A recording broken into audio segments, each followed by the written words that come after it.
आंकड़े हमारे फैसला आपका और मैं हूं आपके साथ मनोज मनु। संसद में आखिरी राउंड का दौर शुरू हो चुका है और जिस तरह से अविश्वास प्रस्ताव की चर्चा पर पहले दिन जो हंगामा मचा, उससे अंदाजा लगाइए कि बाकी 2 दिन लोकसभा में क्या होगा। दरअसल जैसे ही अविश्वास प्रस्ताव पर चर्चा की शुरुआत हुई, केंद्रीय संसदीय कार्य मंत्री प्रहलाद जोशी ने विपक्ष की चर्चा की शुरुआत करने वाले नेता के नाम को लेकर पूछने लगे। उन्होंने कहा तो राहुल गांधी को सुनना चाहते हैं, लेकिन यहां तो कोई और बोल रहा है। हालांकि इस बात को लेकर संसद में हंगामा होने लगा और गौरव गोगोई ने आसंदी की व्यवस्था पर भी सवाल उठा दिया। इस संसदीय कार्य मंत्री प्रहलाद जोशी ने आपत्ति दर्ज की, पर आज राहुल गांधी बोले क्यों नहीं, ये सब हम आपको बताएंगे। पहले प्रहलाद जोशी को सुनिए, उन्होंने राहुल गांधी को लेकर क्या बात कही, सुनिए। राहुल गांधी जी गौरव गोगोई स्थान पर बोल रहे हैं, क्या हुआ सर? हम तो राहुल गांधी जी के भाषण सुनने के लिए हम उत्सुक है सर, हम उत्सुक है राहुल गांधी का। क्या हो रहा है ऐसे? क्या एकदम सुबह सर 11:55 इनका चिट्ठी आया है सर, अभी 12 बजे चेंज हो गया। क्या हो गया? थोड़ा हमको भी समझ में आए सर, यही हमारा request. Let me understand what has happened sir. So he just at 11:55 he has given a letter that Mr. Rahul Gandhi is going to speak. What happened in 5 minutes? What is the problem, sir? We are very much enthusiastic to listen Mr. Rahul Gandhi, sir. तो आपने प्रहलाद जोशी को सुना। प्रहलाद जोशी कह रहे थे कि हम तो राहुल गांधी को सुनने आए, क्योंकि हमें पता चला है कि आज राहुल गांधी संसद में बोलने वाले हैं, शुरुआत करने वाले हैं। बस फिर क्या था?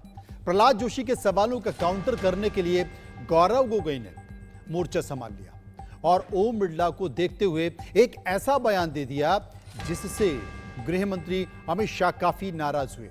आखिरकार गौरव गोगोई ने ऐसा क्या कह दिया जिस पर अमित शाह नाराज हुए? देखिए। दरखास्त दी गई है, आप खुद ही, आप इस सदन के रक्षक हैं।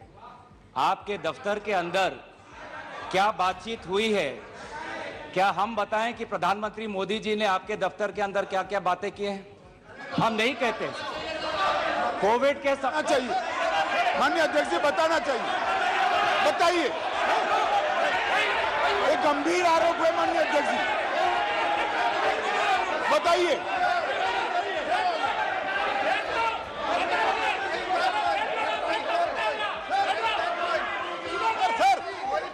प्रधानमंत्री जी का देंगे आप, प्रधानमंत्री जी का नाम लेते हुए और शहर का नाम लेते हुए ऐसा अनाप शनाप आरोप नहीं। हालांकि लोकसभा अध्यक्ष ने दोनों पक्षों को शांत करते हुए कहा कि आज हम यहां पर अविश्वास प्रस्ताव पर चर्चा करने के आए, इसलिए, और उन्होंने हिदायत भी दी कि इस तरह की चर्चा ना करें। लेकिन अविश्वास प्रस्ताव पर इसके बाद बोलते हुए गौरव गोगोई ने मोदी सरकार को मणिपुर मामले में घेरने की पूरी कोशिश की। गौरव गोगोई ने और क्या क्या कहा, एक बार इस पर नजर डालिए। उत्तर कि प्रधानमंत्री मोदी जी को कबूल करना पड़ेगा कि उनकी डबल इंजन की सरकार, उनकी सरकार मणिपुर में व्यर्थ हो गई है, विफल हो चुकी है। इसीलिए आज मणिपुर में 150 लोग मरे, लगभग 5000 घर जलाए गए, लगभग 60,000 लोगों आज शिविर में हैं, लगभग 6,500 FIR है।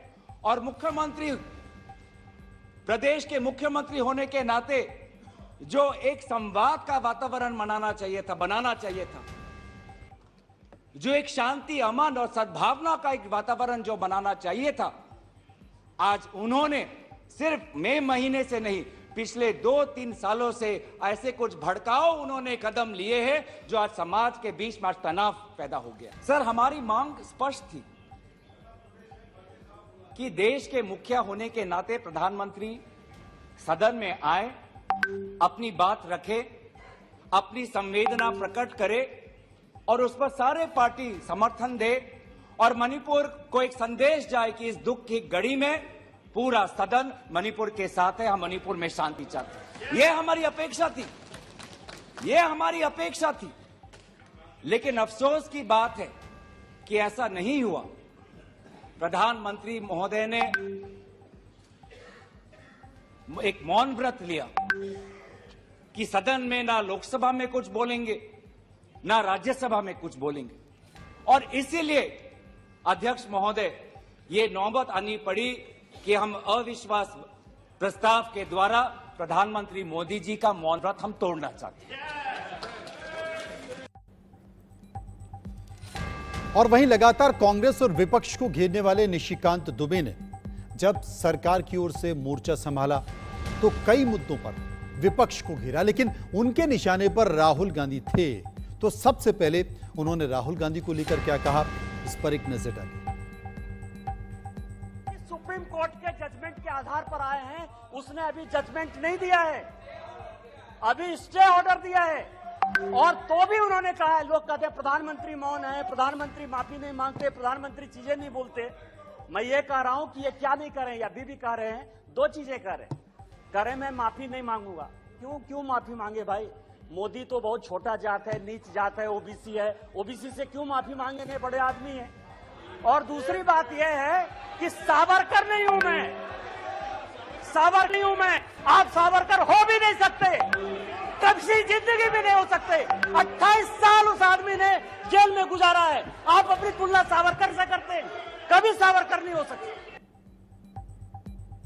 इसके बाद बात हुई न्यूज क्लिक की, और सबसे बड़ा सवाल यह उठा, क्या वाकई देश में मौजूद मीडिया संस्थानों को देश के बाहर से कुछ लोग फंडिंग कर रहे हैं, देश विरोधी फंडिंग की जा रही है?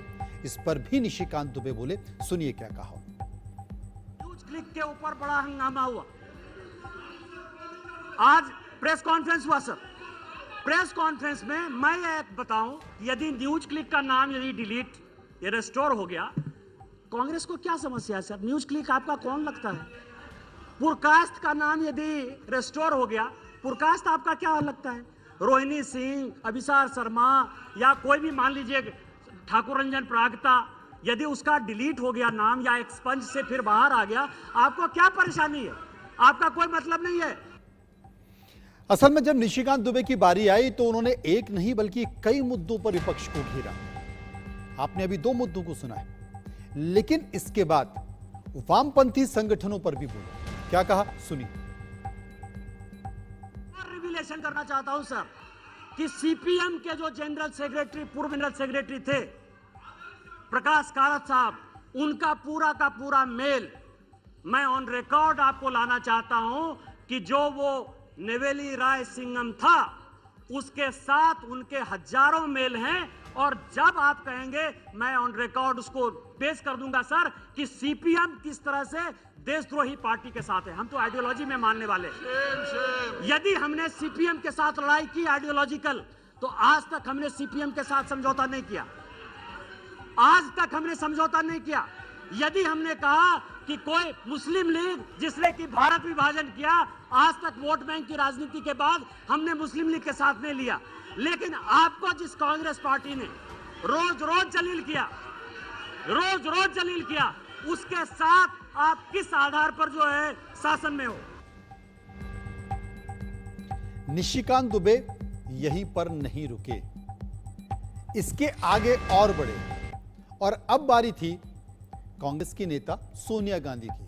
उन पर भी बोले कुछ इस तरह। किसी आदमी का जो है, दामाद जी का जो है मकान है लंदन में, ये कोर्ट का ऑर्डर है सर। एक आदमी जो भागा, उसका नाम है सीसी थम्पी, कोर्ट के आदेश के बाद उसका बेल हुआ। इस कोर्ट का ऑर्डर है सर। उस कोर्ट के ऑर्डर में सीसी थम्पी ने ये एक्सेप्ट किया कि उसने जो दामाद जी हैं, दामाद जी के नाम पर, कौन दामाद? कोई भी दामाद हो सकता है। इनको दामाद जी से क्या प्रॉब्लम है सर? मेरा भी दामाद हो सकता है। 12 ब्रांसन स्क्वायर थम्पी ने, जिसको थम्पी ने, कोर्ट ने आदेश दिया कि जब जरूरत होगी तुम आ जाना। आप समझिए कि वो भाग गया। उसने कहा कि 12 ब्रांसन स्क्वायर जो है हमारा है। उसी तरह से संजय भंडारी का जो आने वाला है सर, यूके कोर्ट ने जो आदेश किया है उसमें यह बात कहा है कि दामाद जी का वो मकान है। आप क्यों भाग रहे हो? तो जो मैंने आपको कहा कि ये जो अविश्वास प्रस्ताव है सर, ये अविश्वास प्रस्ताव का जो मूल मंत्र है कि बेटे को जो है सेट करना है और दामाद को भेंट करना है। कल जो है सर, इसके बाद बारी थी I.N.D.I.A की, यानी कि इंडिया की। कौन से इंडिया की? ये वो इंडिया है जो विपक्षी गठबंधन ने बनाया। उस पर भी निशिकांत दुबे ने अपनी प्रतिक्रिया दी, सुनिए। ये INDIA की बात करते हैं। मुझे तो, मैं सोनिया जी का बहुत सम्मान करता हूं, और ये जो INDIA बना है सर, ये INDIA, यहां जितने लोग सांसद बैठे हैं ना, उनको रैंडम यदि आप पूछ लीजिए अपोजिशन वाले से कि INDIA का क्या फुल फॉर्म है, शायद कुछ ही लोग होंगे जो बता पाएंगे। और ये इंडिया बात कर रहे हैं सर। मैं तो इस मणिपुर का जो है शुक्रगुजार हूं, मणिपुर का शुक्रगुजार हूं, जिसको अभी आपने डांटा सर, दानिश अली को, जिसको आपने डांटा, भारत माता की जय कहने पर भी उसको लगता है कि ये बीजेपी का नारा है। लेकिन मैं मणिपुर का शुक्रगुजार हूं कि जितना इंडिया जो है आजादी के बाद से कांग्रेस ने नहीं किया होगा, 1947 के बाद से उतनी बार इंडिया का यहां नारा लगा। मैं आपका शुक्रगुजार हूं। लोकसभा में अविश्वास प्रस्ताव पर चर्चा के दौरान माहौल अचानक से बेहद गर्म हो गया, जब केंद्रीय मंत्री नारायण राणे चर्चा में हिस्सा लेने के लिए खड़े हुए। नारायण राणे से ठीक पहले उद्धव ठाकरे गुट के नेता अरविंद सावंत ने अपनी बात रखी थी और हिंदुत्व के मुद्दे पर उन नेताओं को घेरा था जो शिवसेना से अलग हुए। इसी बात पर नारायण राणे बिफर गए और फिर तीखी बहस करने लगे। वो बहस किस तरीके से थी, सुनिए। हमारे पहले भी किसी पूर्वजों ने कहा, महाराष्ट्र की बात मैं भी करूंगा अभी, वो हमें हिंदुत्व सिखा रहे हैं। हम पैदाइशी है, ये हमें हिंदुत्व सिखा रहे। हिंदुत्व में भगोड़े नहीं होते, भगोड़े नहीं होते। जो लोग भगोड़े हैं वो भगोड़े क्या बोलेंगे? जिनके पास इतना दम होता, उनके पास इतना दम होता, मैंने किसी का नाम तो नहीं लिया। पीछे बैठ। व्यक्तिगत मंत्री जी, माननीय मंत्री जी, हमारे पंतप्रधान जी के ऊपर बोलने का कोई अधिकार नहीं है, औकात नहीं है उनकी। पंतप्रधान जी के ऊपर बोलने की बताया ना। Thank you. तो तुम्हारी औकात में निकालूंगा। असल में चुनावी सभाओं को लेकर राजनीतिक मंच से लगातार सुप्रीम कोर्ट और समाज में इस तरह की चर्चा होने लगी है कि कम से कम भाषाई मर्यादा का ख्याल रखना चाहिए। लेकिन लोकतंत्र के मंदिर में, संसद में अगर तू तड़ाक होने लगे तो आप इसे क्या कहेंगे? ये वो संसद है जो पूरे देश में एक संकेत और संदेश देती है। ये वो संसद है जो देश की नीति निर्धारक है। लेकिन अगर यहां इस तरह की भाषा बोले जाने लगी तो देश का नीति और निर्धारण का क्या होगा, ये आप खुद तय कीजिए। इस बहस के बाद, इस तू तड़ाक के बाद आगे बढ़ते हैं। लोकसभा में एकनाथ शिंदे के बेटे श्रीकांत शिंदे ने भी हनुमान चालीसा का पाठ किया। साथ ही उन्होंने कहा कि एक समय महाराष्ट्र में हनुमान चालीसा पढ़ने पर भी रोक थी। दरअसल उनके संबोधन के दौरान किसी महिला सांसद ने उनसे पूछा कि क्या आपको हनुमान चालीसा आता है? इस सवाल के बाद श्रीकांत ने सदन में श्री हनुमान चालीसा का पाठ करना शुरू कर दिया। वो तब तक हनुमान चालीसा का पाठ करते गए जब तक कि उन्हें रोका नहीं गया, जब तक कि उन्हें टोका नहीं गया। करीब 30 सेकंड तक उन्होंने हनुमान चालीसा पढ़ा। किस तरीके से, आप जरूर देखना चाहेंगे, देखिए। आज हनुमान चालीसा भी पढ़ने पर जो है महाराष्ट्र में निशिकांत जी रोक थी। जो हनुमान चालीसा, मुझे पूरी हनुमान चालीसा आती है। जय हनुमान ज्ञान गुण सागर, जय कपीसति जो लोक जागर, रामदूत अतुलित बलधामा, अंजनी पुत्र पवन सुत नामा, महावीर विक्रम बजरंगी, कुमति निवार सुमति के संगी, कंचन वरण विराज सुबेसा, गान कुंडल कुंचित केसा, हाथ वज्रो राजे, कांध मूज जनेऊ साजे, कंठ शंकर सुवन केसरी नंदन, तेज प्रताप महाजगवंदन, विद्यावान गुणी अति चातुर, राम काज करे को आतुर। चलिए पूर्ण कीजिए। हम बाला साहब के विचारों पर चलने वाले लोग हैं, हिंदुत्व पर चलने वाले लोग हैं। यहाँ पर सिर्फ नाम लेकर जो है हिंदुत्व का नाम खाली नहीं लेते हम लोग। यहाँ पर जिन्होंने जिनको जो है हनुमान चालीसा यहाँ पर पढ़नी थी चलिए, उनको समाप्त कीजिए। सर जी। उनको जेल में डाला गया सर। आपने सुन लिया हनुमान चालीसा। तो हनुमान चालीसा पढ़ने के बाद शिंदे ने एक जवाब दिया। विपक्ष में बैठी उस सांसद को यह सवाल कर रही थी कि क्या आपको हनुमान चालीसा आता है, और उन्होंने बताया कि हम सिर्फ बातें नहीं करते बल्कि उनका अनुसरण भी करते हैं। जवाब मिल गया। वहीं आज संसद में अविश्वास प्रस्ताव पर होने वाली चर्चा से पहले बीजेपी संसदीय दल की बैठक हुई। बैठक में प्रधानमंत्री नरेंद्र मोदी ने विपक्ष पर जमकर निशाना साधा। प्रधानमंत्री मोदी ने कहा कि घमंडिया ताकत को एकता से जवाब दें। कुछ लोगों को घमंड है, वो तुष्टीकरण की राजनीति कर रहे हैं। विपक्ष को सेमीफाइनल का मन था, कल हो गया। आखिरी बॉल में छक्के की तरह मौका समझो। ये संकेत साफ तौर पर देश के प्रधानमंत्री नरेंद्र मोदी ने अपने तमाम सांसदों को, जो एनडीए सांसदों की बैठक ले रहे थे, उसमें दिया। वहीं केंद्रीय मंत्री अर्जुन राम मेघवाल ने विपक्ष को लेकर निशाना साधा है, और निशाना साधते हुए उन्होंने कहा, वो सुनिए। नो कॉन्फिडेंस मोशन जैसे आपको पता है कि ये घमंडिया गठबंधन लेकर के आया है, और इस घमंडिया गठबंधन की ये भावना है कि हम आपस में एक हैं क्या, अदरवाइज हमारे पास तो बहुमत है। ये क्यों नो कॉन्फिडेंस मोशन लेके आए हमारी समझ में नहीं आया, लेकिन शायद उनके मन में यह है कि हम एक हैं क्या, इसकी वो टेस्टिंग करना चाहते हैं। एक टेस्टिंग उन्होंने कल राज्यसभा में भी की,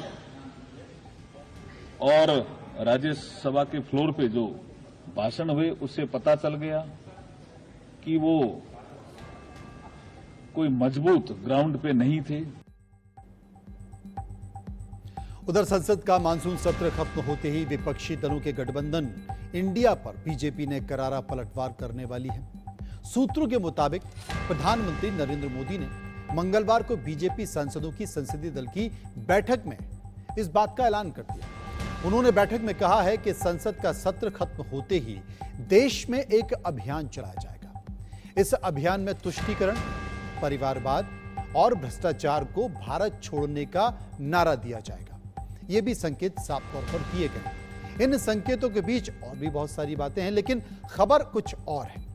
खबर एक संकेत की है, खबर एक संदेश की है जो अब आपके सामने आने वाली है, और वो खबर है राहुल गांधी से जुड़ी हुई। जी हां, कांग्रेस सांसद राहुल गांधी को पुराना सरकारी बंगला 12 तुगलक लेन वापस मिल गया है। संसद की हाउसिंग कमेटी ने राहुल की सांसदी बहाल होने के एक दिन बाद यह बंगला अलॉट कर दिया। राहुल गांधी यह बंगला लेंगे या फिर नहीं, इस पर उन्हें 8 दिन में जवाब देना होगा। 12 तुगलक लेन में राहुल गांधी 19 साल रहे हैं, और मोदी सर ने मामले में 2 साल की सजा मिलने के बाद 22 अप्रैल 2023 को उन्हें यह बंगला खाली करना पड़ा, क्योंकि उन्हें खाली करने के लिए नोटिस दिया गया। अब राहुल गांधी 12 और 13 अगस्त को अपने संसदीय क्षेत्र वायनाड भी जाएंगे। सांसदी बहाल होने के बाद यह उनका पहला वायनाड दौरा है। राहुल जब कांग्रेस मुख्यालय पहुंचे तो उनसे बंगला वापस मिलने पर सवाल किया गया।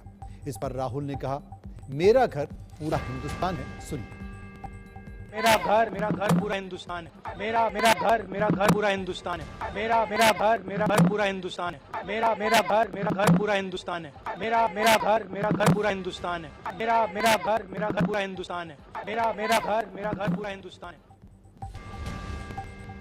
मेरा घर पूरा हिंदुस्तान है। ये राहुल गांधी ने संकेत देने की कोशिश की, लेकिन कल से लगातार ये चर्चा चल रही थी कि राहुल गांधी की सांसदी बहाल हो गई। राहुल गांधी कल यानी कि आज संसद पहुंचेंगे, ये कल खबर चल रही थी। आज वो संसद जब पहुंचेंगे तो वो 12 बजे सबसे पहले राहुल गांधी ही बोलेंगे, और सभी सांसद चाहे वो पक्ष के हो पूरा देश इस बात का इंतजार कर रहा था कि सांसदी बहाल होने के बाद राहुल गांधी क्या बोलेंगे। लेकिन राहुल गांधी तो बोले नहीं। इस बात का जिक्र संसदीय कार्य मंत्री प्रहलाद जोशी ने भी किया। अब हमने देश के तमाम लोगों से सवाल इस बात को लेकर पूछे, क्योंकि बात अगर राहुल गांधी की हो रही है तो राहुल गांधी को लेकर इंडिया न्यूज ने एक सर्वे किया। सर्वे 24 घंटे पहले का है और इसका सैंपल साइज है 412। तो पहला सवाल क्या रहा? पहला सवाल रहा कि संसद में लगातार हंगामे का कसूरवार आप इसे कैसे मानते हैं? सत्ता पक्ष लोगों की राय थी 27.4 9%। विपक्ष 64.15%। कह नहीं सकते या पता नहीं है 8.36%।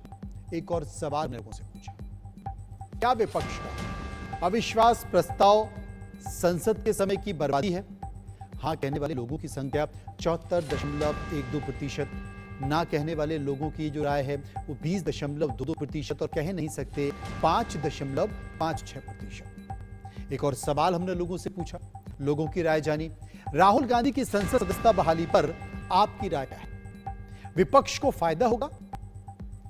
26.42% लोग ऐसा मानते थे।